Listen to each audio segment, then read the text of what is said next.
Hello and welcome back to another episode of the On the Sideline podcast with Jackson and Kyle. I am Jackson, and I'm joined here, as always, by the man who owes Gino Smith an apology. Kyle, how are you doing?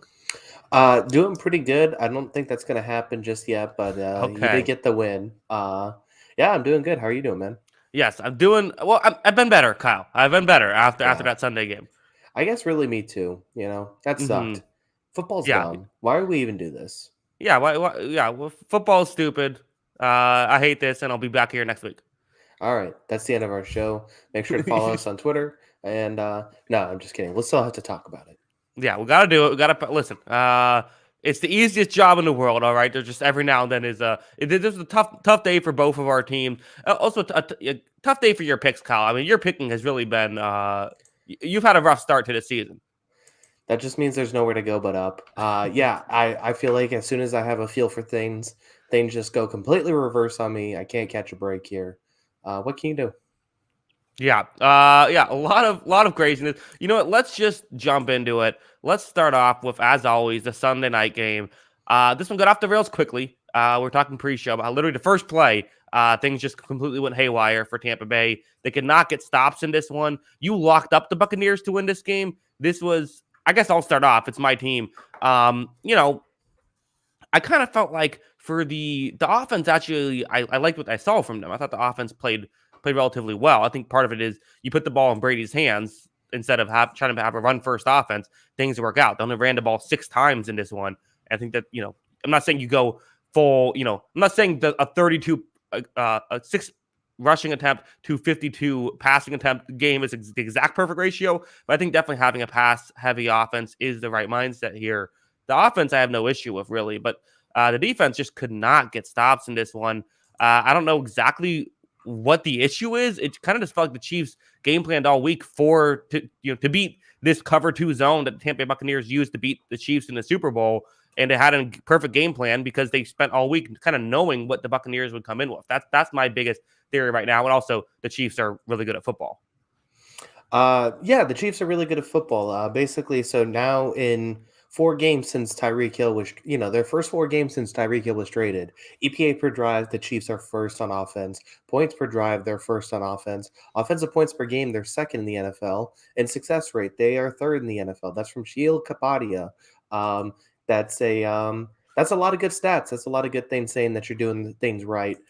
They just kind of came out and jumped them in this game. I didn't, it just seemed like that whenever the Chiefs needed, 8 to 10 yards, they were getting 8 to 10 yards. And I think that was just a surprising thing for me. It was, this Chiefs offensive line is definitely very good.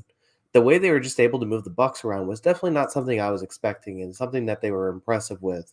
It didn't help that the Tampa Bay Buccaneers spotted them like a 14-3 lead basically before they decided to start playing football.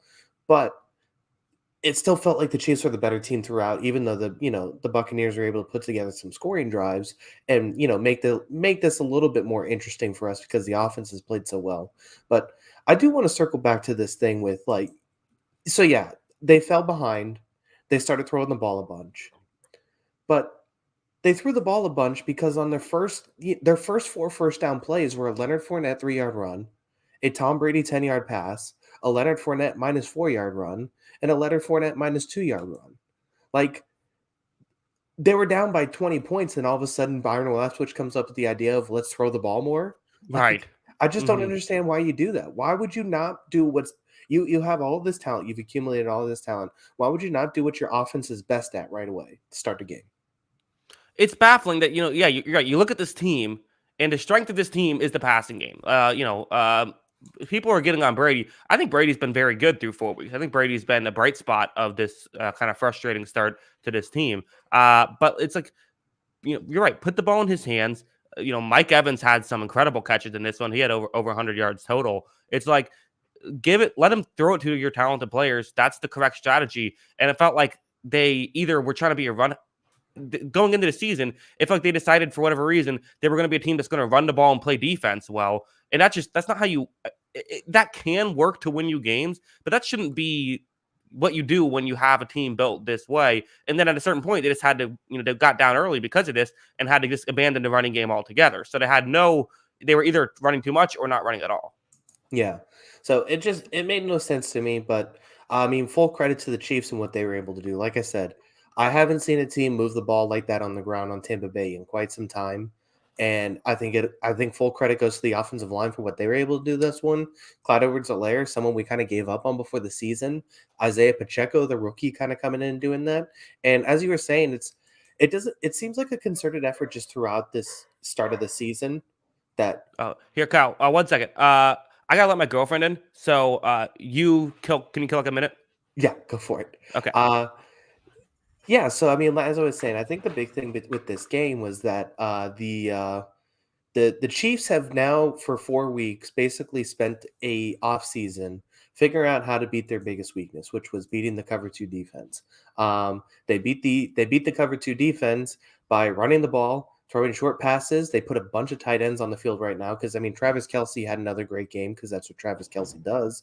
But Jody Fortson catches a touchdown. There's a couple other guys out there that are making plays. The running backs are involved in the passing game. The Chiefs just over and over again have kind of figured out what they want to do against these cover two deep safety looks, which is put multiple tight ends on the field and multiple running backs on the field and beat you up the middle.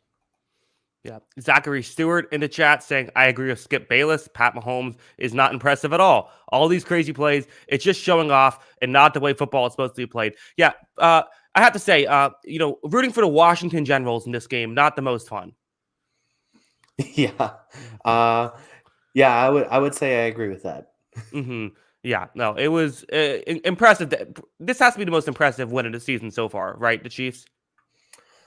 Yeah, just so what they were able to do, because I mean, nobody was moving the ball in this defense for 3 weeks, and then all of a sudden it's they go and put a 40 spot on them. Now maybe Tampa Bay just needed to get punched in the mouth here, and they'll regroup. They still got their guys healthy, although Cameron Brate goes out in this one. Um, the defense I think will get better, and I think they'll be fine. Yeah. Also, maybe no more Devin White on Travis Kelsey. Maybe let's stop doing that, Todd Bowles. Yeah, I hope there's a little bit of a scheme change if these teams play in the Super Bowl on how they want to match those up. Yeah, that would be fun. I mean, it'd be fun for me at least. See my team in the Super Bowl again. Let's move on. Let's go from my team to your team. Why don't we? I think these are two of the most interesting games. It's funny because this had the biggest. I was on this game as an upset alert, and then I accidentally gave myself the game to pick during our preview show because I forgot what order we were on. But this was, we saw Bailey Zappi come in and play decent. We saw a lot of intrigue. This game goes down to the wire. The Patriots nearly pull off the upset, but fall to 1-3 to the Green Bay Packers. Kyle, your thoughts? This sucked. I got sucked right back in because I'm just kind of like, okay, let's see how we just kind of manage these games now. I get sucked right back in, and then all of a sudden they let me down at the end, and it was just so frustrating to watch because the defense did everything right in the first half, and it seemed like we had a chance to go and steal this one. And then in the second half, it almost just felt like this inevitability that the Packers are going to start moving the ball. And they kept throwing up in the third quarter these like second half stat comparisons between the Packers and Patriots. And it's like the Packers had 2 possessions in the third quarter. The Patriots had 1. They each scored touchdowns. Like they both, it really was, the Packers game plan was weirdly playing into the Patriots' favor because this game went fast. These teams are running the ball like crazy. There was almost 70 carries between the two teams, and it just seemed like the Patriots wanted that game plan, and the Packers were okay with running the clock in the same way and kind of shorten this game and keeping it close, even though I thought the Packers figured things out in the second half. Yeah, I mean, how much of this first half issues though was just Aaron Rodgers was playing poorly, right? It just felt like Aaron Rodgers in the first half looked bad, and then it looked like Aaron Rodgers in the second half. I mean, he was missing throws. He threw that pick 6 that was very uncharacteristic of him, and then all of a sudden he's like, "Oh right, I'm Aaron Rodgers," and then had a great second half. Well, I mean, I think he missed a couple deep shots in the second half too. He went downfield a couple times, missed them. Romeo Dobbs obviously dropped the one in the end zone that he should have had. And then he basically hit Randall Cobb 2 or 3 times, and that was the biggest part of the passing game. Outside of that, it didn't really seem like there was anything downfield. The big thing was just that they were able to move the ball in the run game, and this Patriots run defense has now been a problem for a couple weeks. And I don't really know how it's fixed because basically, like, the Packers saw their old friend, Jelani Tavai, and they said, let's run at that guy. And they ran at him a lot and found success. And it was funny because Jim Nance kind of said something because he made one play that, like, held him to a 2-yard gain. And then Nance is like, oh, Tavai's been involved in this game. And it's just like, yeah, because he's getting run at literally every play because he can't stop anything. Mm-hmm. So, there's things to clean up in this Patriots run defense. But yeah, I mean, it wasn't an impressive day from Aaron Rodgers at all. It's definitely not one that's going to be in his Hall of Fame speech. But yeah, the Packers were able to move the ball in the second half with that run game. Yeah, it'd be weird if it wasn't as. Even if he was great, it'd be weird if he put that in his Hall of Fame speech. Like, remember that one game that I did well, ran in Week 4 against the Packers? That was, or against the Patriots. That was cool. Well, it's not like he's got a lot of highlight playoff games to go to. I guess so. You can go back far enough. I mean, the Hail Mary against the Cardinals. I'm just kidding. That was uncalled for. Yeah, come on, take it easy. Aaron Rodgers won. Yeah, get your salty that you lost to the Packers, but come on, Kyle. I'm sorry. But hey, Bailey Zappi played in this game. That was interesting. So, Yeah. Brian Hoyer comes in, starts the game off interestingly. Takes a nice shot from Rashawn Gary, who, Isaiah Wing gets benched because his plan was to let Rashawn Gary hit our quarterback as hard as he can until we had no quarterbacks left.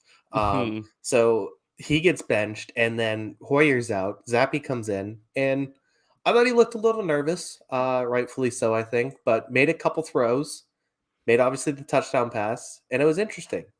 That made some things happen. Yeah.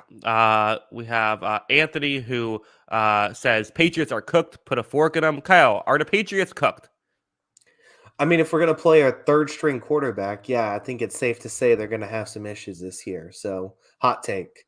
Yeah, to play the Lions next week, so maybe a chance to get, Lions, Browns, Bears, and Jets, and even Colts to follow it, and then Jets again. So it's like you have a chance to potentially get right, but you're right. It's just, third string quarterback. What are we going to get from Bailey Zappi?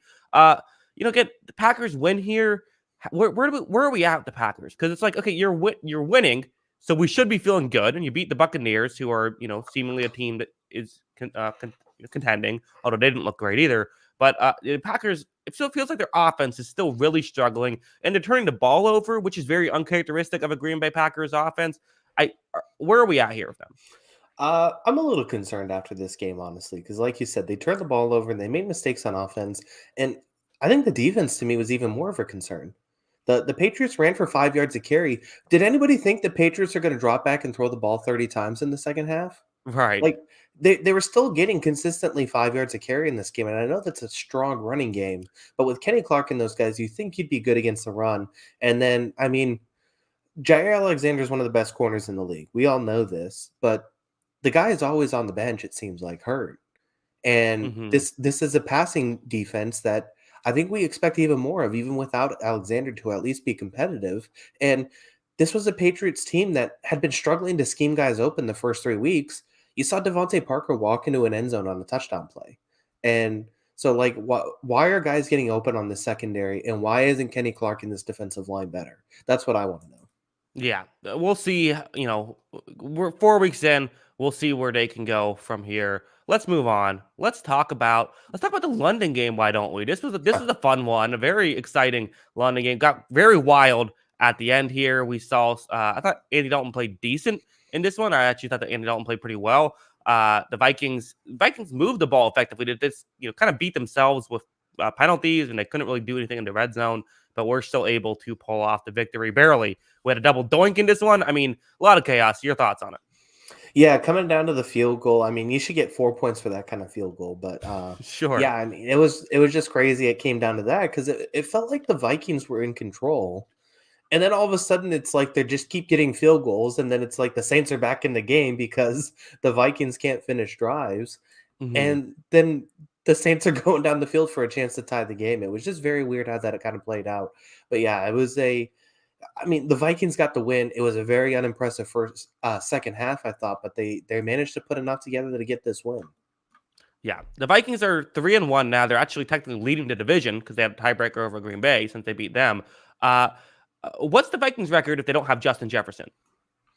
Well, they lose this one probably. So, yeah. At minimum, 2-2, probably 1-3.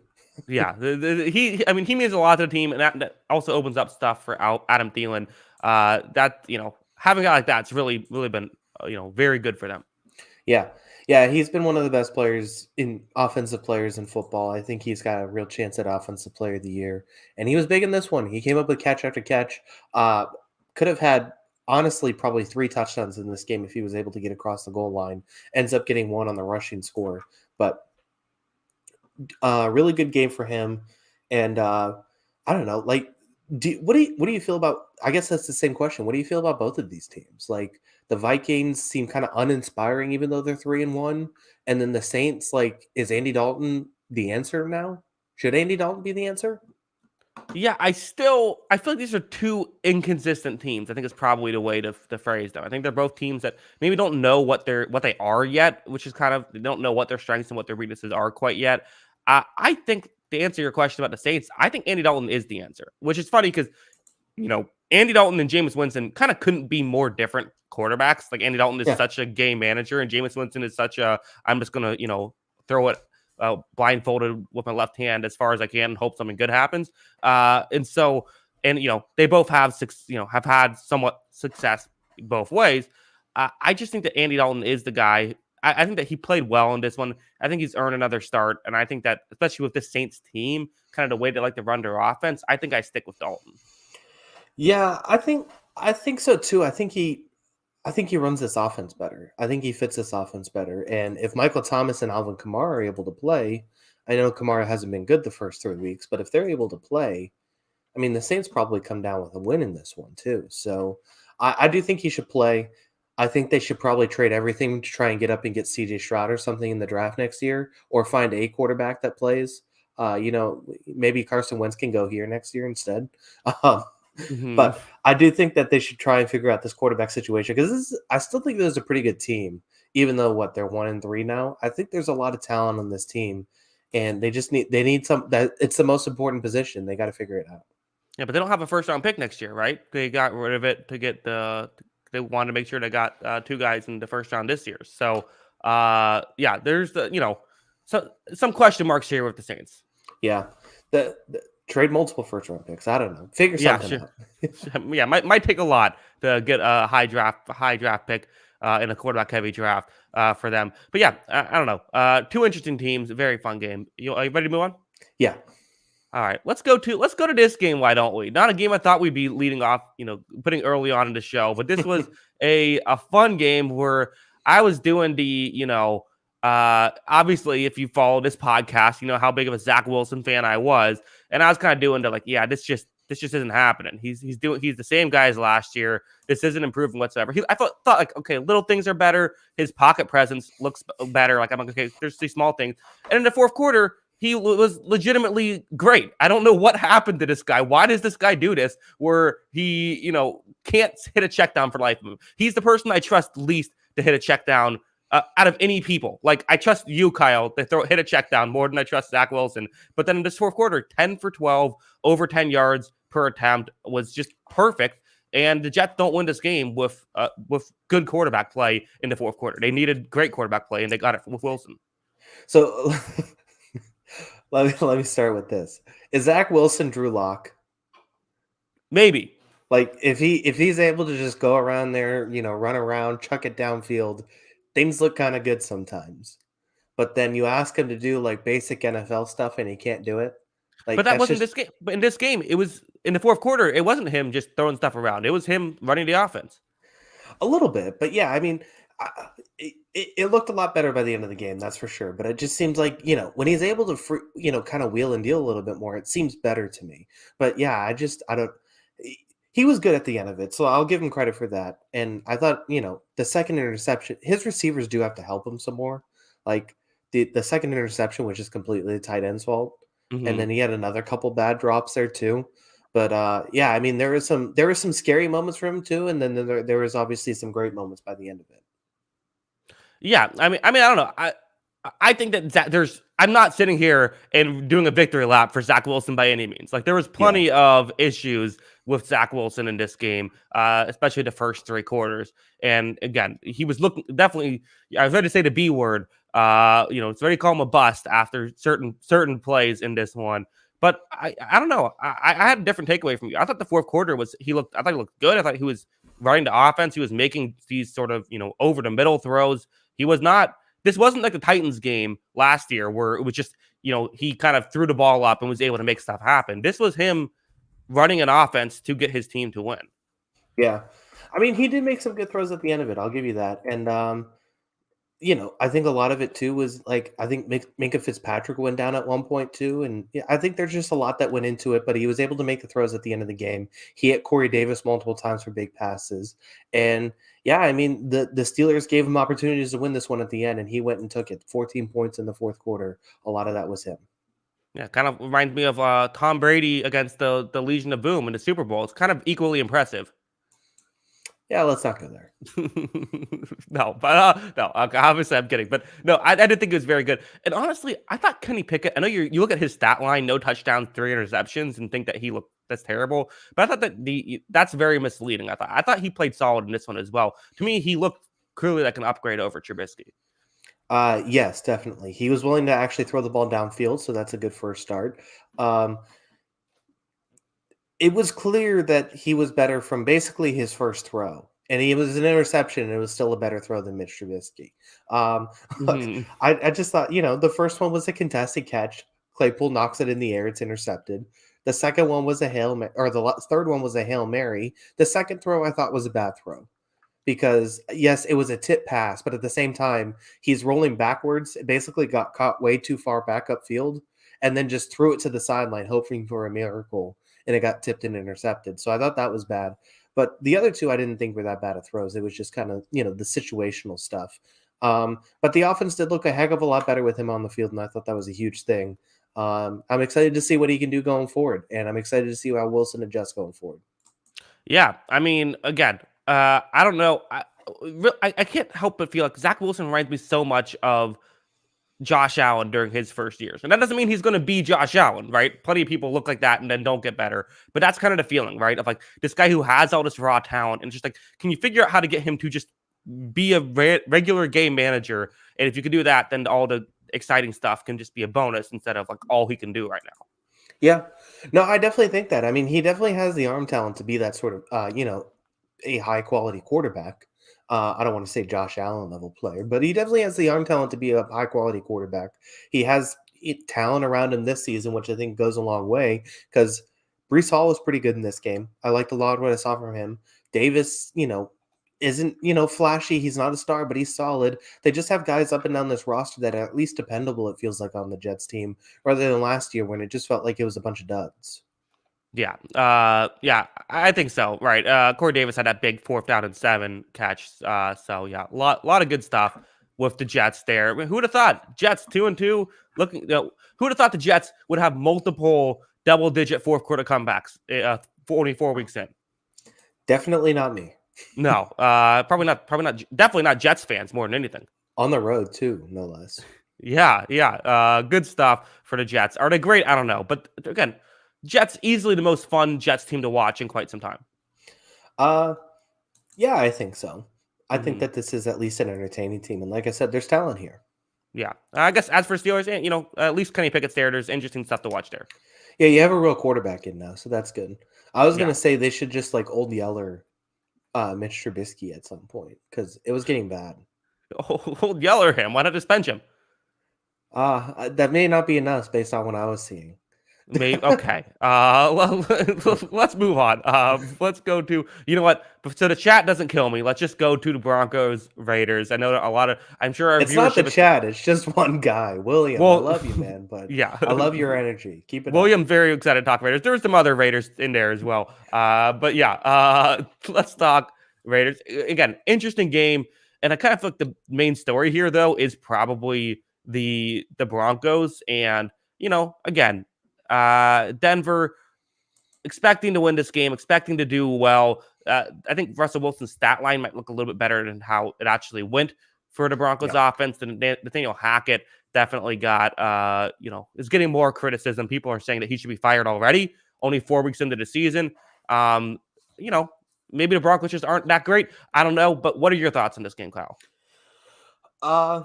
It was kind of a weird game, and the numbers even point to it kind of being a weird game because it's just like the Raiders weren't really like throwing the ball all that much, and they got the fumble sick with Garrett Bowles making an incredible effort to try and get the tackle. Right.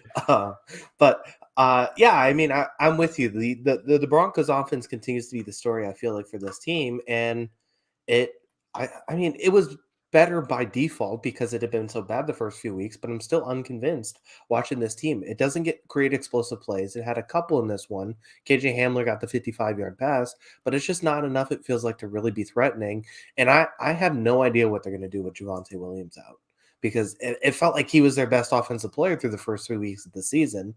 Now he's, if he is out for a significant amount of time, I don't know what they do, because I thought he was an important part of the offense and his ability to run the ball. And it seems like Melvin Gordon might have the yips all of a sudden because he cannot hold on to the football. I don't really know what to do with that team at that point.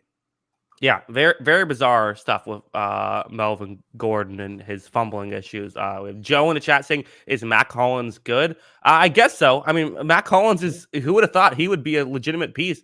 But that's kind of how I feel like Derek Carr is always finds connections with these random guys. He was their it was the stat line for the receiving for the receivers in this game is so bizarre because they only have 4 players with positive receiving yards in this one. It's Devontae Adams, Matt Collins, Josh Jacobs, and Darren Waller. Brandon Bolden also had 1 catch for -1 yards, and like that's all their receptions were. So very unusual there. Matt Collins also had this it was a touchdown. It was ruled a touchdown, but he was like clearly out of bounds. Like it wasn't even like a debate. Like he was practically entirely out of bounds, and they for some reason ruled it a touchdown. If like the Raiders didn't even like celebrate, they're just like, oh okay, well we'll have to wait a minute before they figure that out. Yeah. Yeah, I don't know about that, but yeah, I mean, Devontae Adams has 101 receiving yards. Derek Carr throws for 188 passing yards. So I guess that tells you all there is to know about the passing game. Josh Jacobs with a big game, but and then the other one too is I thought this defensive line was good, and it was Max Crosby. Once again, one of those guys. He's one of those dudes, it seems like, at this point. And I mean, if this defense is going to play well, he's got to be a huge part of that. He's got to be one of the best defenders in football. Yeah, he's great. And how about Nate Hobbs had a sack too? What can't this guy do? He can do everything. Yeah, it was. I mean, it was a good. This is a good win for the Raiders. It felt like they needed to get the monkey off their back a little bit because it just seemed like they'd been finding every way to lose a game.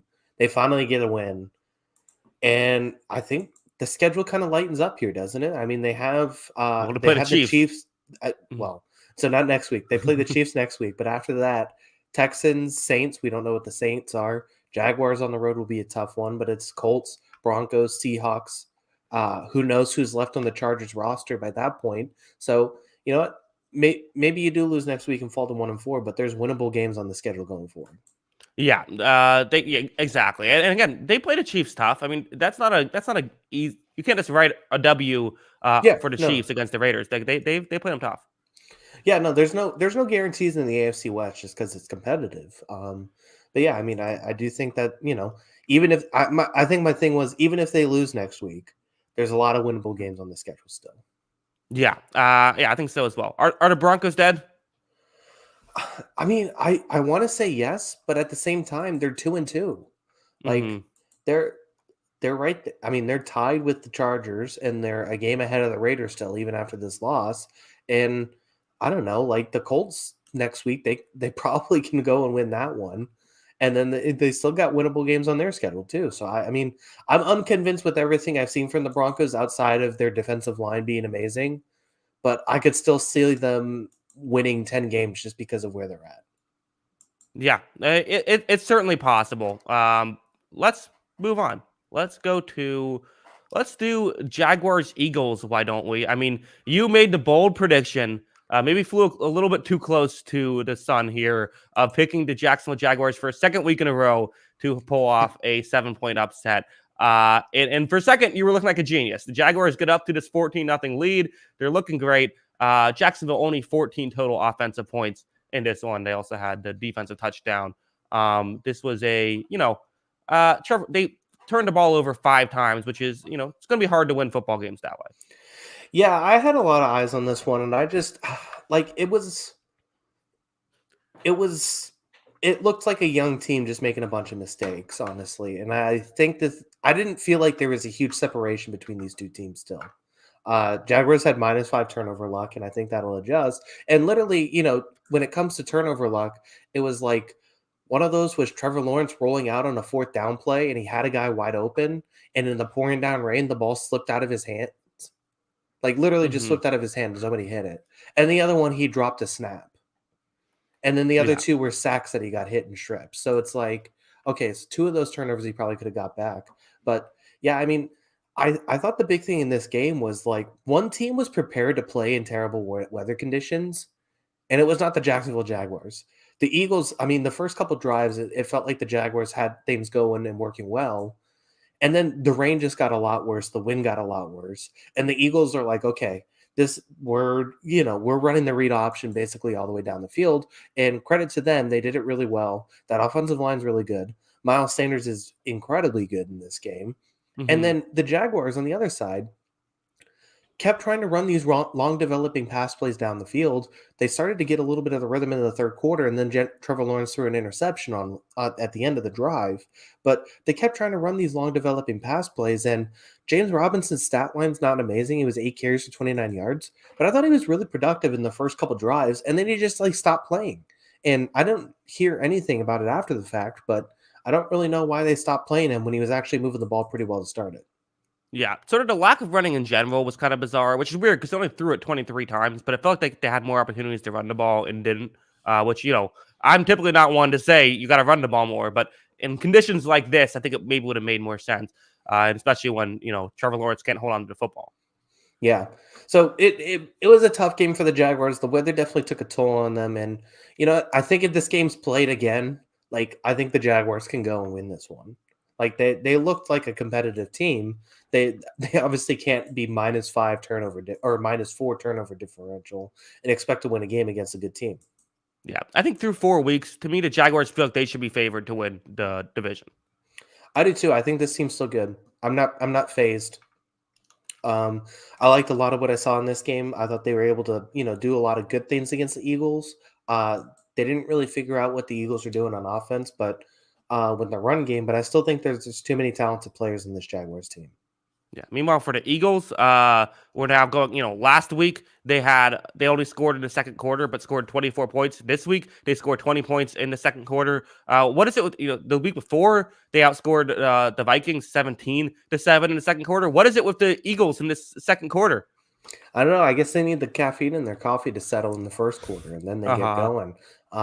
Yeah, I mean, they were impressive in that second quarter, and they took advantage of turnovers too. And And oh my god, like I said, in week one, they outscored the Lions 24-7 in the second quarter. This second quarter Eagles team, the best team in football. Uh, yeah, it just might be. I don't know what it is, but hey, they were able to get it done in this one. Oh, by the way, there was a point in this one, and I guess there's two parts of it, two games that I saw today that we got to talk about with this. We have gone full on fourth down psychopath. Like it's just insanity to me. So the Eagles in this game are up 29-21. It's an 8-point game. With a minute 50 left, they have a fourth down and 3 at the what? Where was it? They have a 4th and 3 at the 21-yard line. And instead of kicking the field goal and going up 2 scores and going up 11 points, they line up and go for it on fourth down. Don't get the fourth down. The Jaguars have a chance now with the ball to try and tie the game. And they I mean, the Hassan Reddick made a play and got the strip sack, but it's just like, you know what I like? I like having more points than the other team. Let's normalize trying to score more points than the other team. And instead of, going for it on fourth down, just get the 3 points and go up 11. Yeah, that makes sense. I mean, listen, I'm always a fan of the what does the fourth down decision bot say? Yeah, I don't know. I didn't look at it actually, but Mhm. it's like, I don't know. I see that sometimes, and it's like, let's get to it in the other one because it was like the win expectancy is high if you kick the field goal or go for it on fourth down. Why not just take the points and make it a little more difficult for them? Yeah. No. Yeah. I can see that certainly. Let's move on. Let's go to. Let's find another game to talk about. Go with the. Let's do Bills Ravens. Why don't we? This was a game that had a lot of hype heading into the week. I would say it lived up to the hype in this one. It looked like. I mean, again, Ravens now with multiple 17-point blown leads here. This is they need to figure out how to hold on to leads, which is weird because the narrative for the longest time with Lamar Jackson was, oh, great when he's ahead, but can't win from behind. Now it's the other way. It's going, I don't know what's happening here with the Ravens, because for a second it was looking like, man, I was ready to come on this podcast saying, should the Ravens be favored to win the Super Bowl? The way they were looking early on in this one, things fell off the rails, and they did a great job at sort of not letting Stephon Diggs and Gabe Davis do too much here, but Josh Allen was able to, a lot of it through his legs, still find a way to score more points than his opponent. Yeah. Yeah, I mean, they had some issues in this game and, kind of figured things out and got going a little bit. And I was thinking, okay, the Bills kind of carelessness with the football was finally going to catch up to them. But then the Raiders started turning over the football. Then all of a sudden the Bills are taking advantage and coming back. And then this was my other fourth down call game where it's just like, so did you see John Harbaugh's, post-game thing afterwards? I didn't see the post game. I saw the call, but not the post game. Yeah, because his argument was basically that because it would put the defense at a disadvantage because the Bills' offense would have 4 downs to convert first downs rather than 3 downs because they were down 3 instead of tied. Which I'm just sitting here thinking, you know what your defense's advantage is? Being up 23-20 instead of tied 20-20 and knowing what you have to do situationally. That's just baffling logic to me. That's overthinking it to me, if that's actually what it was. Yeah, well, right. Again, I know that they're analytically inclined team. My reaction tends to be on this stuff. My gut says go for it. I do think sometimes people get a bit too concerned. If people can get a bit too concerned sometimes at the should you kick the field goal or should you go up scores instead of what's the actually gives you the best odds to win the football game, because that's the goal. The goal isn't to be ahead. The goal is to win. It was I believe, if I remember correctly, this is the one. I think I have the was this the one with about 4 minutes left in the game? I think it was something like that. Yeah, 4th and 2 yards from the opponents. I'm looking at the analytics now. Say the recommendation is medium to go for it. So kind of it slightly leans towards go for it. I don't hate it if that's the logic, but it's also like, what's the logic behind it? If that's the logic behind it, then, yeah, that's insane logic. Yeah, it's just like, okay, yes, your defense would have to defend a 4th down instead of just getting off the field in 3 downs, but you're winning by 3. So, I mean, I don't know. It just, once again, I'm for normalizing scoring more points than your opponent, not trying to win the 4th down decision game. Yeah, well, but at the same time, though, it's like, this gives you better odds to win because it is more difficult to score a touchdown than to kick a field goal. So what's the added value of being up 7 as opposed to being up 3 with that time left, and then what's your chance of making the field goal and then sort of adjusting there? Yeah, I mean it's an argument, but at the same time, like yeah, sure, the Bills got the Bills managed to put together 10 points in the third quarter. I mean to get back in this one and tie it up. But your defense had played pretty well at that point. Like, how do you not trust your defense at that point to try and make a play when I thought they had pitched a pretty good game at that point? Well, I mean, I always find it weird where it's like, Joseph in the chat saying Kyle was owning you, Jackson. Okay, so Joseph's on Team Kyle here. But I mean, I think it's not necessarily not trusting your defense. I mean, you can also, I always find this stuff weird because you're also trusting your offense. I mean, you're gonna make the same argument both sides. If you kick that field goal, are you not trusting your offense to go for 2? Like, it's what gives you the best chance to win, and more often than not, going for it there gives you the best chance to win as opposed to kicking the field goal. Yeah, I mean, I get it, and I'm definitely playing the results because if they scored a touchdown, it's probably brilliant. But or if they kick the field goal and then the Bills still win the game. Yeah, I mean, there's a lot of different arguments to it, but at the same time, I'm just like, okay, you have a Hall of Fame kicker, you have a defense that's playing really well, and you didn't even get the result you intended for either way because you didn't get to pin them back at the 2-yard line because you threw an interception in the end zone too, which was just a double whammy. But it's not like, it's not like Josh Allen's the guy who's like, oh, well, you got Josh Allen pinned back at the 2-yard line. He's just going to go run straight into 3 guys and get 5 yards off of it anyways. So yeah, I thought the whole situation was weird how that ended up. Yeah. I don't have a huge opinion either way. I think I get the logic behind both sides. I just think it was a bad result. Yeah. I think that's fair. Yeah, I mean, it's definitely a results-based thing, but I still probably would have taken the 3, but I mean, I'm not a head coach, so. Yeah. You're not? I I don't thought this was know. Mike McCarthy this whole time.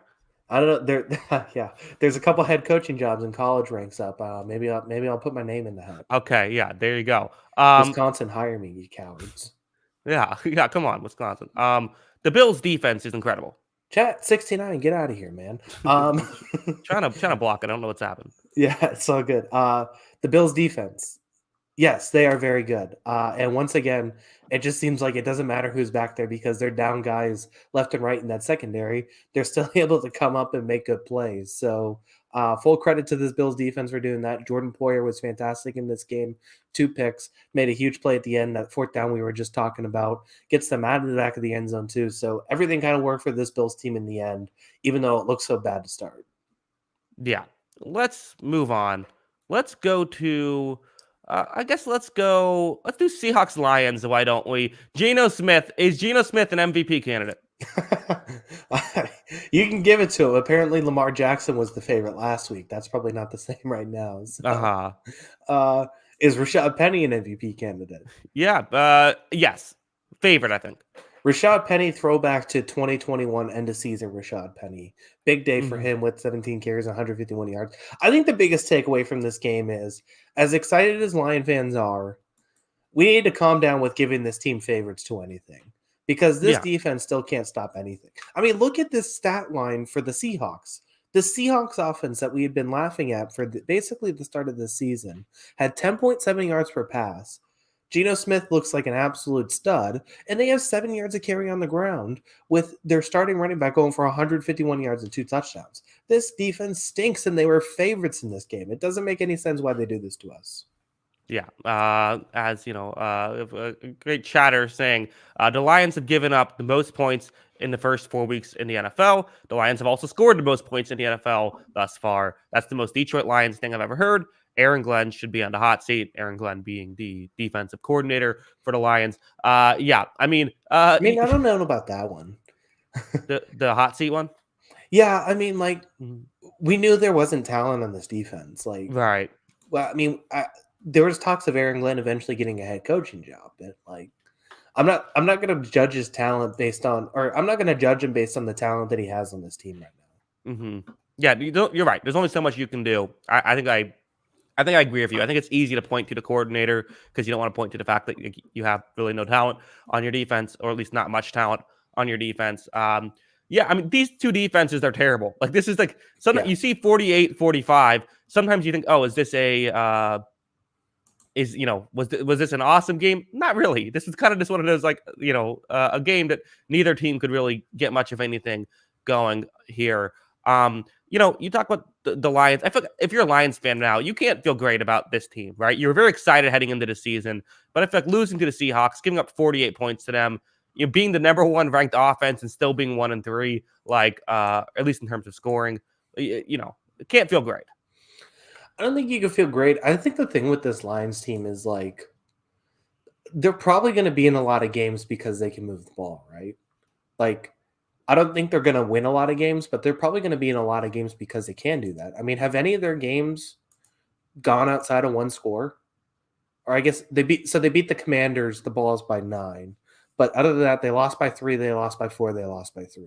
That's basically going to be how their season goes. There's a lot of 3, 4, 5-point losses because they can't get stops at the end of the game.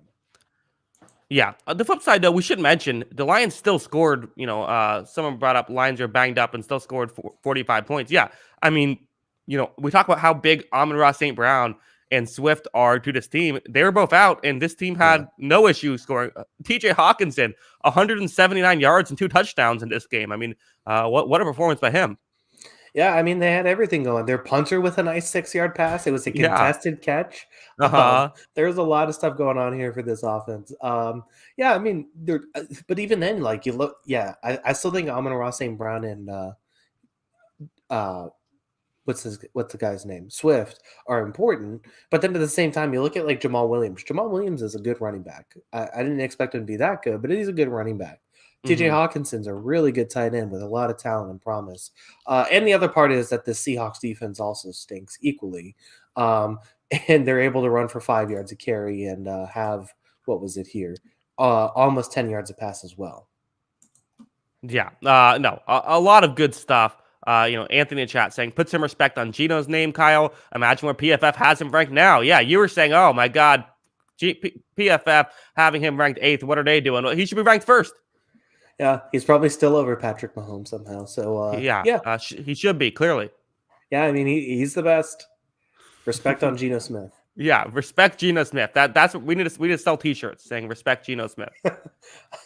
I'll get the printing press on that immediately. Okay, yeah, we gotta get on that quickly. I'm sure that people will try to jump on that too. Yeah, I will. I'll let them know for sure.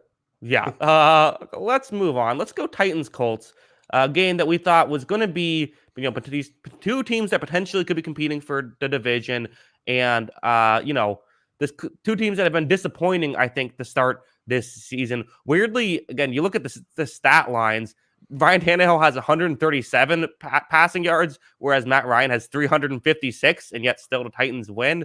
The biggest reason is, these are two teams built around their running back, and one running back is looking awesome, and the other one can't get anything going. Yeah, and also that Matt Ryan wasn't really even that good. I mean, he fumbled the ball twice also. He loves to fumble the ball.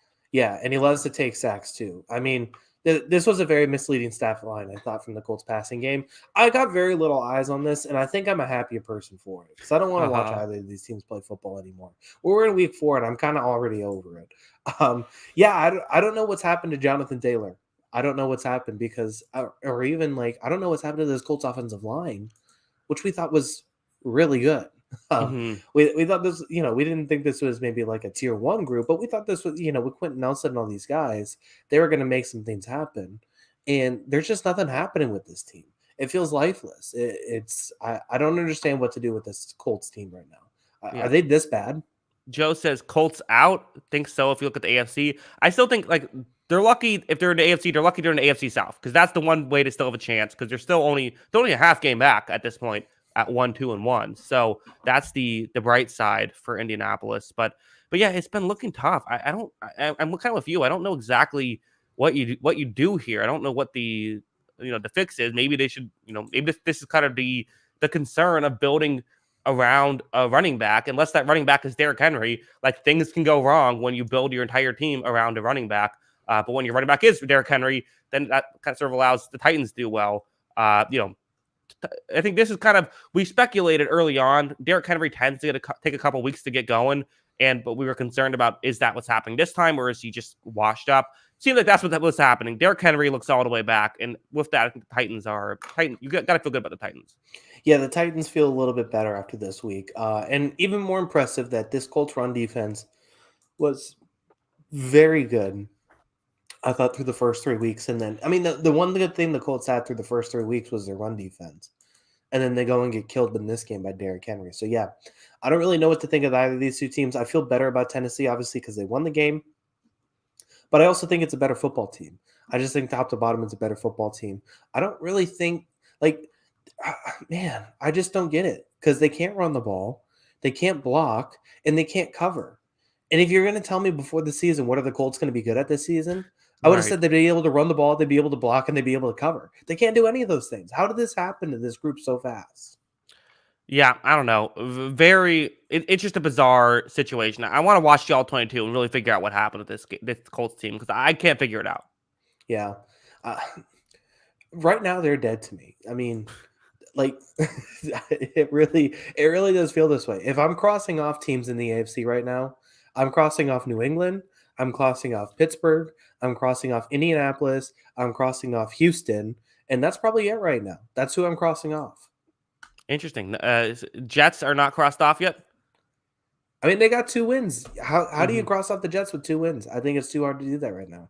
Raiders still alive? The Raiders have more talent, I think, than these other teams right now.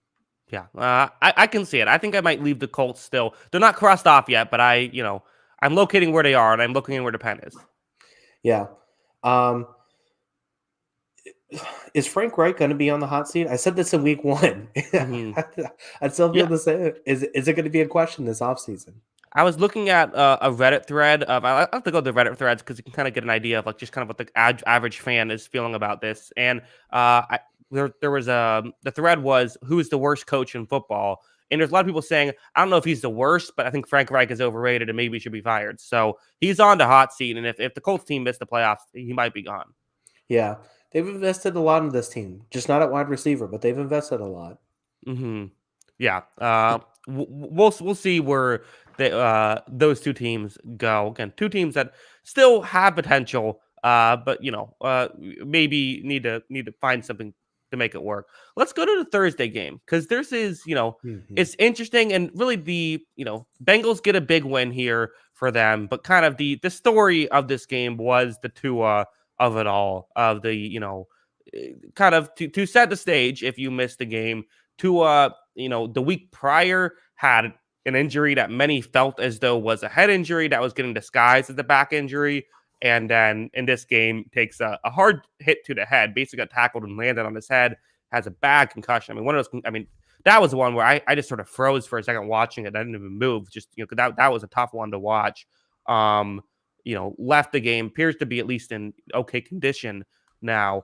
But very scary injury. And of course, there's then to talk about what was the NFL's role in all of this? Did the NFL screw this up? And many feel, I think the kind of consensus is yes, but to which degree did they screw this up, and what's the potential fix for to make sure this doesn't happen again? Crazy stuff here. Yeah, and it's unfortunate to see it happen. And I think even then, it felt like that it was talked about a lot during broadcast today, that there was people being evaluated for concussions. It seemed like that there was a NFL group chat going on between the NFL and some of the color commentators to make sure they knew that players are being evaluated for concussions this week. I just think I even tweeted it Sunday after the initial injury. I just think that if people are able to pass the concussion protocol test that look like what Tua did on Sunday, then you need to update your concussion protocol test. Mm-hmm. I just think it's as simple as that. And I heard it, Danny Amendola on a podcast say, like, okay, if you kind of know what to say and know how to rehearse your talk, you can pass a concussion test. Which is scary to think that that's kind of what it is. And I don't know, like it seems very simple to me to just say that it's like, if a guy has a concussion, there shouldn't be an option to pass the test the first game after your concussion. Like, doesn't that just seem the simplest fix? If you have a concussion, you are automatically out the next week. There's no way to test and get back in that very next game. That just seems like that seems like the simplest solution to this is doing that. And if it's a second concussion in the season, you're out 2 weeks. And if it's a third concussion in the season, you're out 3 weeks after the concussion. Like, why don't we just use simple fixes to simple problems? Well, I don't know if that. I don't know. I think that figuring out that there's an issue is, I think, easy. I think figuring out the actual solution is where things get difficult. Because, I can kind of understand. So, I've had 2 concussions in my lifetime. One, it was kind of one was a really bad one where I fell off my bike and pretty much didn't. I don't remember from that time for about 24 hours later. I apparently kept asking the same questions over and over again to my parents. I was like, I think like 16, 17 around there. And that was a really bad concussion. The other one, I was playing pickup basketball, slipped and fell, got concussed. And I may be 18 now and didn't want to like have to go back to the hospital or anything. And so I just lied and said I was fine, which was like in hindsight, a totally stupid thing to do. But I said, oh yeah, I'm good. And so I basically faked the concussion test to play pickup basketball some more, which it was not smart by me. But I think that, doing that, it is kind of difficult to tell exactly, sometimes you do snap out of it immediately after, and it can be very easy to fake a concussion test. And I think it's a tricky situation. And probably what at least has to happen is if you see someone reacting the way Tua did in that game, you at least have to take him out of that game, right? The fact that Tua was able to play in that game to me was a bigger scandal than him being able to play in the next game. I don't know if I think the question is, well, if someone's showing concussion symptoms because of a hit, do you now just take them out of that game and force them to not play in the next game? Because what if they don't have a concussion? That's where things get a little tricky for me, because I think these things are just, we don't have the science isn't down yet to know exactly what these concussions are and how severe they are. It's not like a leg injury where we can easily just see, oh, this is how bad it is. I get it, but at the same time, because I mean, us getting a concussion, living our everyday lives is one thing. Like, he's putting himself at risk to more big hits from violent human beings, Like, it just seems like it just seems like a really tough ask to say, like, okay, because these guys want to play. They're going to do anything they can to avoid Right. concussion tests. They're going to do everything they can to pass them. And it just seems like that if you're able to kind of zero in and focus for a little bit to pass a concussion test, that your test isn't hard enough. Your test isn't getting these guys to really it just seems like that we need to this needs to be reevaluated and fixed. And if the fix is forcing guys to sit out of games, I'd rather see guys forced to miss a game of football than risk their lives for this game that we watch for entertainment. Yeah, I don't disagree. I'm not saying this, and just to be clear, the reason why I'm telling the story is just because that's Yeah. my experience and kind of how much concussions can vary. But I don't disagree that until we know more about the science behind it, maybe we just do something like you said of just if you're showing these symptoms, you're out of the game and you miss the next one, and you're right, it is a game at the end of the day. Yeah. Hope he feels better. He'd been playing really well this season. As the football aspect of the game, too, I guess we should talk about that. I Hmm. felt pretty good about this early on because I thought the Dolphins were in a little bit.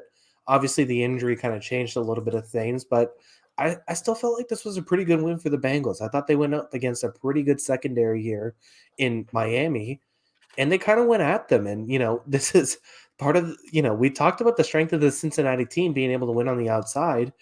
It doesn't get much better than the test they saw this week against this Miami secondary, and they were still able to go downfield with T. Higgins and Jamar Chase and win on the outside.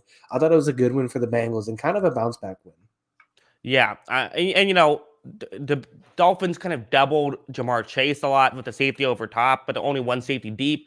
This allowed for T. Higgins to go off, and T. Higgins is going to win those matchups pretty consistently. So, yeah, that was a good win for the Bengals. Bengals feel like they're getting their groove again after that rough start, and then I guess if Tua is out for an extended period of time, I'm also not that concerned. I think, and from the football perspective, just because I think Teddy Bridgewater should be able to keep the team afloat.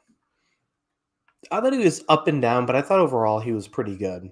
And with those receivers, he has a lot of help. So, yeah, I think they'll be fine. I think it kind of shell shocked them a little bit.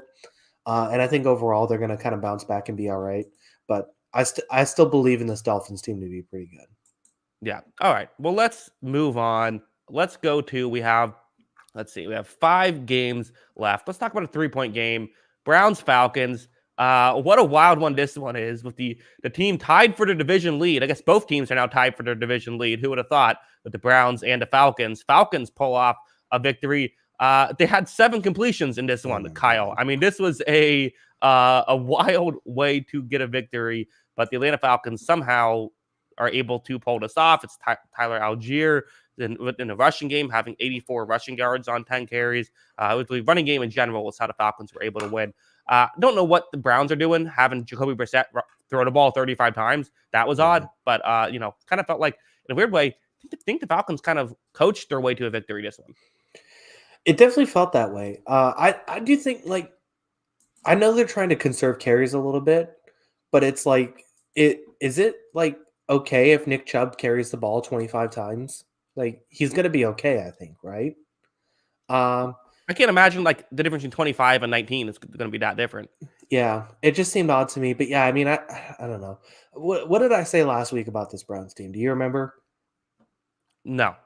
I basically, with the way this Browns team plays, it creates a high level of variance in results because you're Mhm. playing close to the margins, and this team isn't going to be able to blow anybody out, but they're going to keep a lot of games close because it's just they play pretty good defense.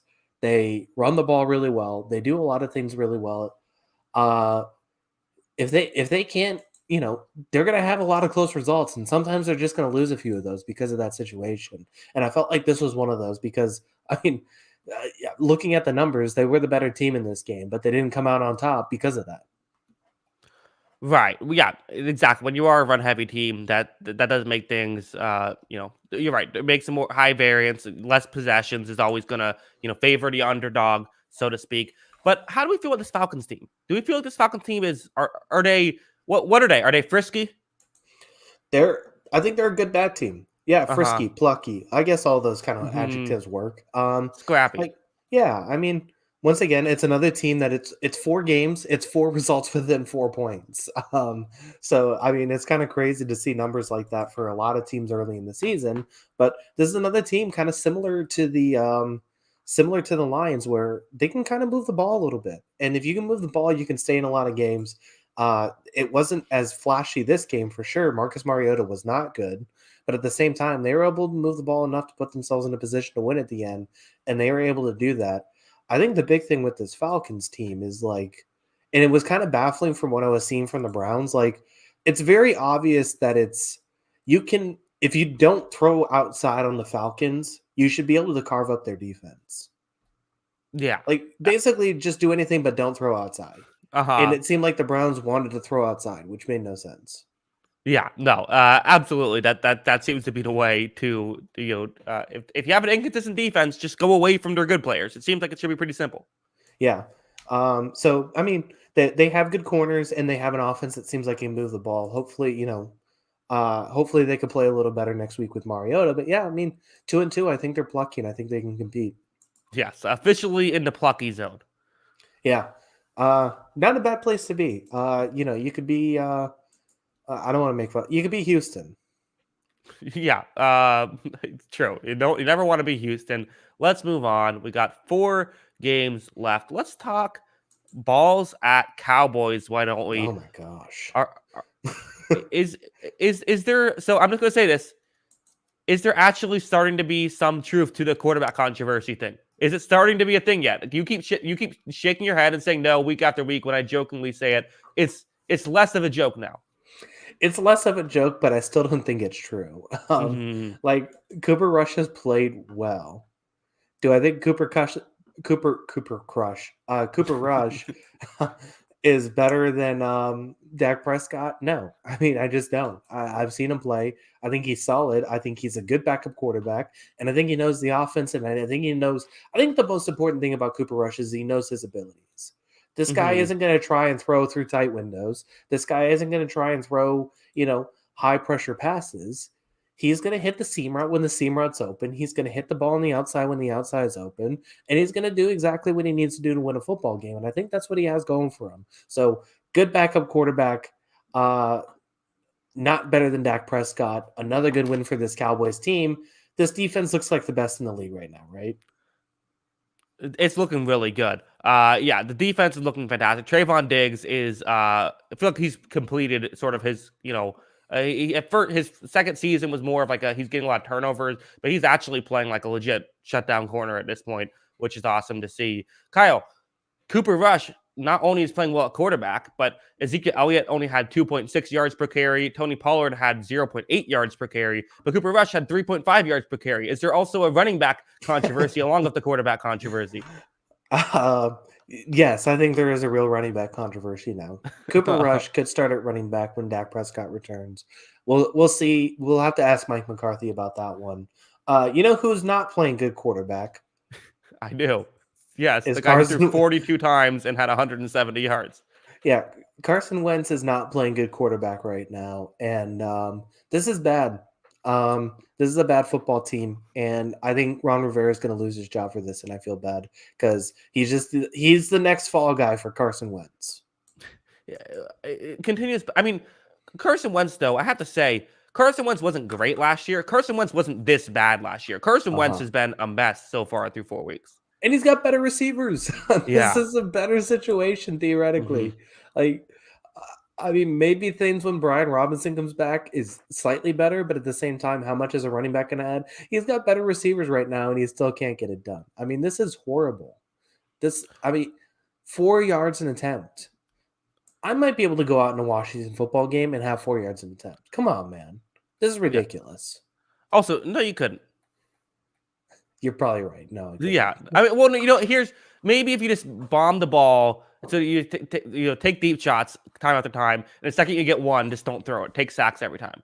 You do realize me bombing the ball is like a 25-yard pass attempt. Yeah, no, I So got it. let's Yeah, I'm calm aware. down. Yeah. You just gotta I hit think one of I them in your first like 5. yeah, I think I'd seen Marco Parsons just come at me one time and just like fall to the ground. Yeah, I think that not a bad strategy. Yeah. No. So yeah, I mean, I think uh, the Cowboys feel better than we thought, mainly because this defense is lifting it up right now, and maybe if Uh they get huh. their quarterback, I mean, like, yes, the Eagles are the division favorites right now, I think by a significant margin, but I don't think it's crazy to say this Cowboys team can win the division or at least compete for it at this point. Yeah, which after week 1, I mean, we wrote him off as dead. How great of a 3-week stretch has this been? Worth mentioning though, what the Bengals was a good win. They then beat the Giants and the Balls, so it's not like Yeah, they've been, we had to maybe have to pump the brakes a little bit. Play the Rams and the Eagles the next 2 weeks, so we should learn a lot about this Cowboys team the following 2 weeks. I agree. This will be a big test for them. I don't know when Dak Prescott's supposed to come back. Um, Theoretically, I think it could be in the next couple weeks, right? I believe, yeah, I haven't heard any updates. I believe it was like 3 to 6 weeks was supposed to be the timeline. It's been 3 weeks now, so I'm not sure exactly when that is, but it should be coming up relatively soon. I mean, Kyle, there's a Sunday night game, not this following week, but 2 weeks from now, Cowboys Eagles. Who would have thought? I'm excited to watch that game. Like that doesn't seem like that's NFC East. No, this would be a good one.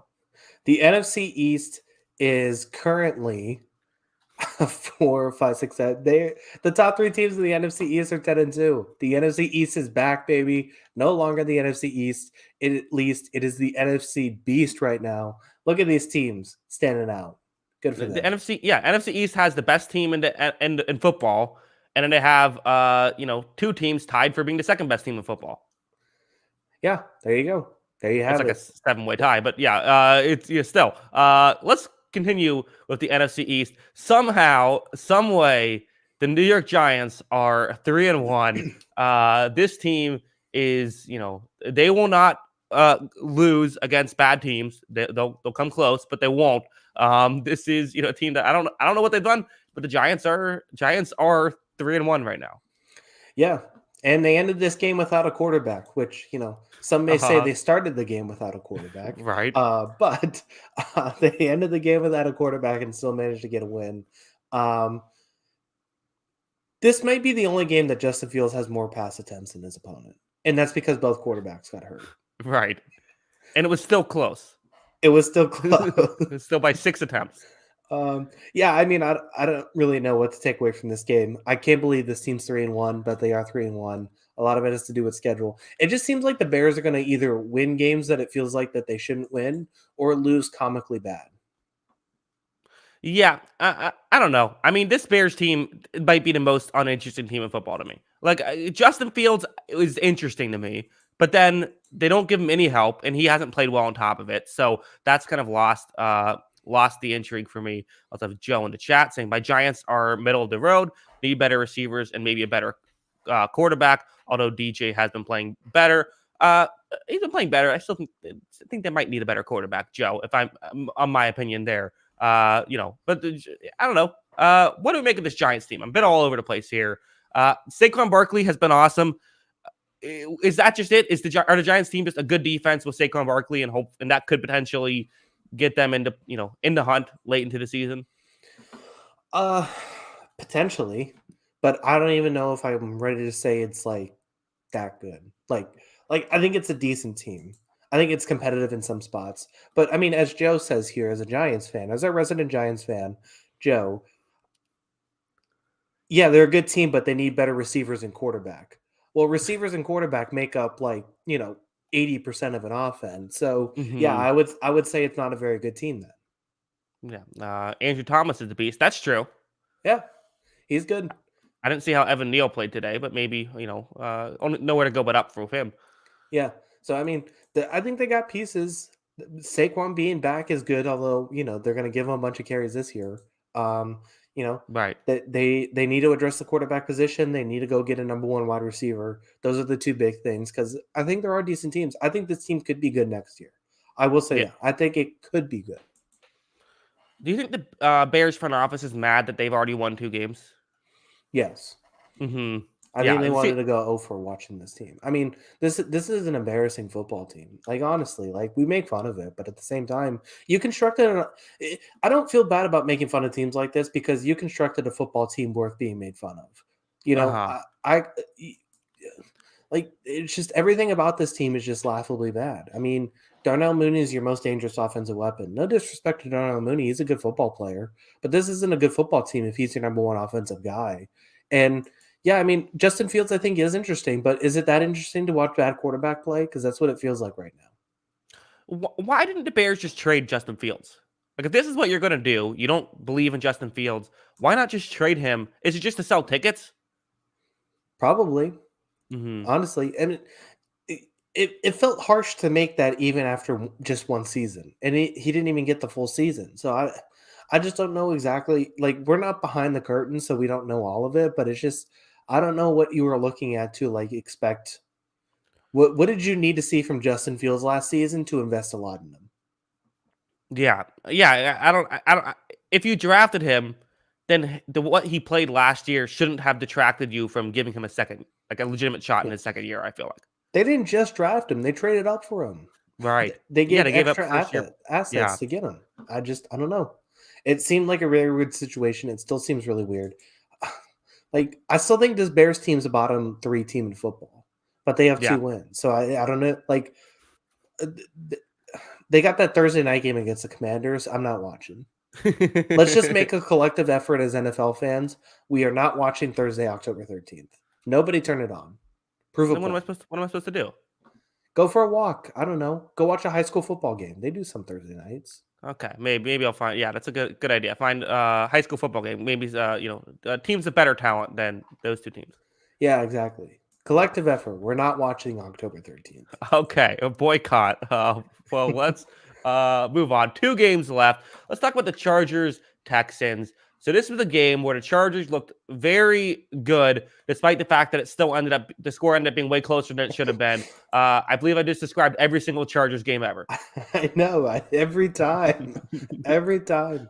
I feel like this team should win games by 40, and then all of a sudden I'm looking up and it's like literally I'm in the experience of my setup is main screen, 3 smaller screens, and one of my 3 smaller screens is red zone. That's what Sunday Ticket allows me to do. So I have my red zone screen on, and I'm paying attention to my other games here. And then all of a sudden I look over and the Texans are scoring a touchdown. Damien Pierce has this awesome run for a touchdown, and it's like 27-21 Chargers over Texans. And I literally look at it and I'm like, what? Uh-huh. What? Like, well, why is this still happening to this team that they're playing a team like Houston and they can't put it away? Yeah, I can't comprehend it because like you watch this game, the Chargers are clearly better. I mean, this is like clearly the better football team, and like they have the talent, and just for whatever reason, like Khalil Mack had a big play in this one. Like a couple things go differently. Khalil Mack a big 4th down play. A couple things go differently, and this game could easily go the other way. So it's just a really baffling thing that happened. Well, yeah. So I mean, it wasn't even that. It was after the touchdown for Pierce, the Chargers fumbled the ensuing kickoff. Hmm. And the Texans had 1st and 10 at the Chargers 16 with a chance to take the lead. They got a field goal because of those big plays like you were talking about. But still, it's baffling that this team keeps putting itself in this situation. One thing this is not really that important, but kind of a funny stat. Damien Pierce, 14 carries for 131 yards, which is a crazy stat line. But also, no one else had a rushing attempt. No, not a quarterback, not another. Only Damien Pierce, just 14 carries, only him. I don't know if I've ever seen that. Yeah. Uh yeah, that is kind of weird. Hmm. And especially when it's not even like he got 30 carries. It was 14. Um Yeah. Davis Mills too, another guy for the Texans. Loves the walk-off interception. I Yeah. think that's his favorite thing. Like just interception to end the game. He had one. Now the Texans did end up getting the ball back because turnover on downs thing, but he loves the walk-off interception. Yeah. He's not quite the Sean Kaiser level of, Kaiser was the greatest of that. I guess Peterman's really the greatest. Yeah, I mean Peterman's the best at a lot of things. Yeah, I think so. How do we feel with the Chargers team 4 weeks into this season? They again have 2 wins that they should have been bigger wins than they ended up being, but still wins. They probably should have beaten the Chiefs, who look awesome, if the Chargers didn't blow it. And then they also got crushed by Jacksonville. What do we make of this? Are they're just the Chargers? This is just what you can never put your finger on them? You can never put your finger on them. I feel like I agree, but at the same, like Justin Herbert's awesome. That shouldn't go understated in this one. Mm-hmm. Even if it's against the Texans, Justin Herbert was amazing in this game. That was a big part of it. But yeah, I mean, I don't know. And I think not only is it a tough team to put a judge on, but it's also a hurt team, and you just never know how those backups are going to perform. Keenan Allen might have the worst hamstrings in football. Like, I don't know what's happening there. But yeah, it just seems like all this stuff kind of like, I don't know if they're going to win 10 games and make the playoffs because I don't know if they're going to be healthy enough. But they do have a really good quarterback. And once again, a quarterback goes a long way, and they have that. Yeah, absolutely. Let's move on. Final game, Cardinals Panthers. Reminds me of the NFC Championship game from 2015, I believe that was the year that the Broncos would win the Super Bowl in Peyton Manning's last season. I don't know. Baker Mayfield kind of looked like Peyton Manning in his last season. I mean, this was not a great offensive performance for the Carolina Panthers. If your QBR is in single digits, that is that's something. Yeah, I don't know what happened to Baker Mayfield. Baker Mayfield used to be fine. What happened here? I don't know. He lost confidence, and now he's on a bad offense. I guess so, but I still feel like Baker Mayfield's been on bad offenses before. Yeah, I mean he has been, but I don't know I don't know. They don't give the ball to Christian McCaffrey. I've been refreshing Twitter periodically throughout this show. Matt Rule somehow still has a job today. Like, when is this going to happen? I think they're going to get. Well, they gave him that huge contract, right? So I think that it's like they were giving him more time because of that. But like, it's the NFL, man. Like, are you really gonna, not fire a guy over $30 million? You shouldn't, but I think that's gonna. Part of it too is you're admitting you made a massive mistake. I think it might be more of an ego thing than anything else. I'd rather admit that I'm making a massive mistake. I'd rather admit I'm a massive mistake than play with the mistake for the rest of the season, honestly, at this point. I don't know. At this point, it's really hard to find a situation to be excited for this team until the coach is gone, because this team doesn't feel like it's really interested in playing for him. It doesn't seem like the community is really interested in having Matt Rule as their head coach. It just seems like everything from top to bottom is not ideal for this team. Yeah. In the Matt Rule era, I'm not sure if you saw the stat. So in the past 24 games where their opponent scores at least 17 points, guess their record. 24 games. 0 Yes, 0 for 24 in their last 24 games where their opponent scores 17 points. Not great. I'm also reminded of, I believe the name was Bobby Valentine, the Red Sox manager who was so bad. As punishment, they made him continue manage for the rest of the season. It felt like, could this be a thing with Matt Rule? Matt Rule's punishment is he has to keep working. Yeah, I don't know. I'm sure you got people in that potential free agents this offseason you'd like to keep, though, wouldn't you? I would think so, yeah, but I don't know. Maybe just fire him. Get someone likable. Get like Matthew McConaughey to coach your team for the rest of the year. Yeah, I mean, you can't hire Lovie Smith. Can you get who's the guy from last year? David Coley. Get David Coley in there. Yeah, I don't know. It just seems mind blowing to me that he still has a job. Yeah, the Cardinals also played in this game. We should talk about them, I guess. I don't know. Like, they weren't like spectacular. You get the win here. You beat a bad team. It maybe sputtered a little bit going on, but in the second half, they seem to be making adjustments. They seem to be doing well in the second halves of some of these games. Defense did play better. Defense did play better. I mean, we'll see how it looks when it's not against the Panthers, but the defense did play better. And yeah, I mean, when Kyler is locked in, he's still pretty good. So that helps. Yeah, I mean, I think there's things to at least get interested about in the Cardinals. And you know what? 4 games in, what do they got? 2 games to go without DeAndre Hopkins.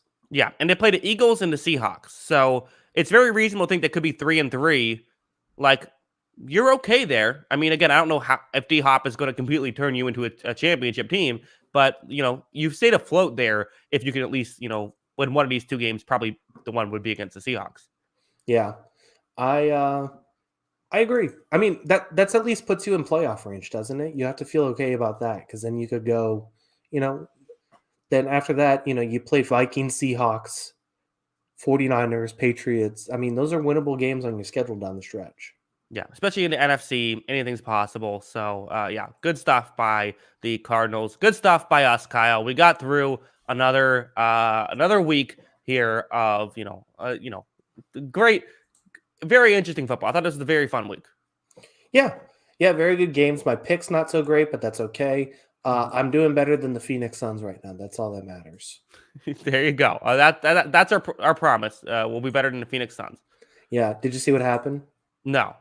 They lost to the Adelaide 36ers in a preseason game just now. Okay. Well, there you go. So we are better than the Phoenix Suns, guarantee that. But yeah, fun week overall in the NFL. Looking forward to week 5.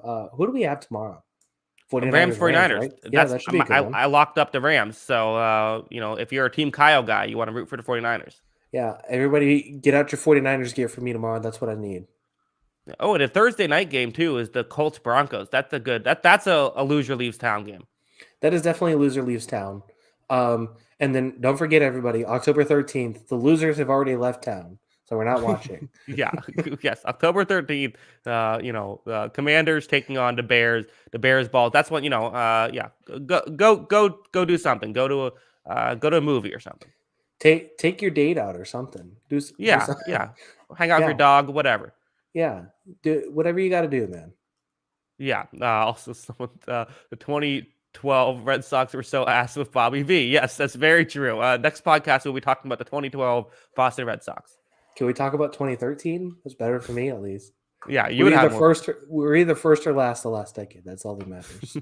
Yeah, I guess so. Listen, I would love for the Rays to be, have some last and have some first in there. Yeah, you had a lot of last back in the day. That's true. Yeah, we got our last out of the way early. Yeah. So, yeah, good stuff. Yeah, good stuff. Kyle, let them know where you can find us on Twitter before we head out. Yeah, make sure to follow us on Twitter. That is at Jackson Kruger. Make sure to follow me at by Kyle Grunt, and make sure to follow the account page at On the Sideline JK. That is at On the Sideline JK. Yes, anywhere if you like to listen to your podcast, anywhere you get your podcast on the audio feed, check that out, On the Sideline. You can get that on like Apple Podcasts or wherever you get your podcast. It should be available. Yeah. Make sure to review and rate us too if you go on audio only. Yeah, sure. Yeah, do that. Help let other people find us. All that good stuff. We do appreciate it. Yeah. Kyle. So this is our show. I got nothing else for you, actually. Yeah, I keep kicking it back to you. I don't know what I'm expecting you to say. I expect you to have like some great thing to add on to. This is our show. Looking forward to Monday night. Go 49ers. I need to come back in this points game. Let's do it. You need to. I had a decent week. Only two picks. I'm sure. Well, but again, 3. Okay, we'll see. I'm hopeful to end up only being 1 point out of my score. We'll see how this goes. Again, thank you to everybody. We do appreciate it. Go Rams, and until next time, see you later, alligator. Peace.